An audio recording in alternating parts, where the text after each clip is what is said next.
വിഷ്ണു ശാലിനിയുടെ പുതിയ പ്രൊമോയിൽ അങ്ങനെ ശാലിനി വിഷ്ണുവിനെ വീട്ടിലേക്ക് കൊണ്ടുവരുന്നുണ്ട്. അത് കാണിക്കുന്നില്ല, ഗേറ്റ് വരെയോ മറ്റോ ആക്കാനായിരിക്കും സാധ്യത. അതിനുശേഷം ശ്യാമയും പിള്ളയും കൂടി ചേർന്ന് വിഷ്ണുവിനെ അകത്തേക്ക് പിടിച്ചു കയറ്റുകയാണ്. സിറ്റ് ഔട്ടിലേക്ക് ഇങ്ങനെ പിടിച്ചു കയറ്റുമ്പോൾ ഭാമയും രാഘവൻ നായരും ഒക്കെ അന്തം വിട്ട് നോക്കിക്കൊണ്ട് നിൽക്കുകയാണ് എന്താണ് സംഭവിച്ചതെന്ന്. പിന്നീടാണ് ഭാമയ്ക്ക് വിഷ്ണു മദ്യപിച്ചിട്ടുണ്ട് എന്ന് മനസ്സിലാകുന്നത്.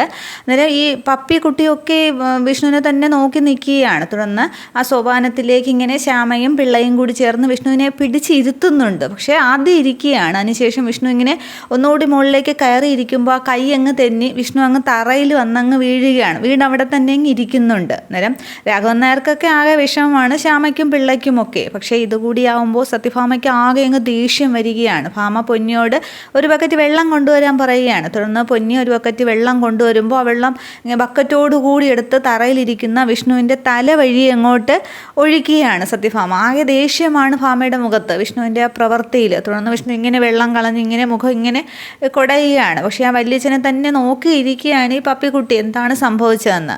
ബക്കറ്റ് വെള്ളം വിഷ്ണുവിൻ്റെ തലയിലേക്ക് ഒഴിച്ച ശേഷം ഭാമയാണെങ്കിൽ ആ ബക്കറ്റ് ദേഷ്യത്തോടു കൂടി അങ്ങ് പുറത്തേക്ക് എറിയുകയാണ്. ഇത്രയുമാണ് പ്രൊമോയിൽ കാണിക്കുന്നത്. ഇനി അവിടെ വിഷ്ണുവിൻ്റെ പ്രവൃത്തിയിൽ ഇനി സത്യഭാമ എന്തൊക്കെ കോലാഹലം ഉണ്ടാക്കുമെന്നുള്ളതും പിന്നീട് ബോധം തെളിയുമ്പോൾ വിഷ്ണു ഓർത്തെടുക്കാൻ സാധ്യതയുണ്ട് തന്നെ ശാലിനിയാണ് കൊണ്ടുവന്നത് എന്നുള്ളത്. പക്ഷേ എല്ലാവരോടും പറയുമ്പോൾ അത് വിശ്വസിക്കുമോ? അപ്പോൾ ശാലിനി അടുത്തുണ്ട് എന്ന് വിഷ്ണുവിന് ഏകദേശം ഒരു രൂപം വരും. പിന്നെ ശാലിനിയെ കണ്ടെത്താനുള്ള ശ്രമം തന്നെയാണ് നടക്കുന്നത്. ഇതാണ് പുതിയ പ്രൊമോ. Okay, thank you.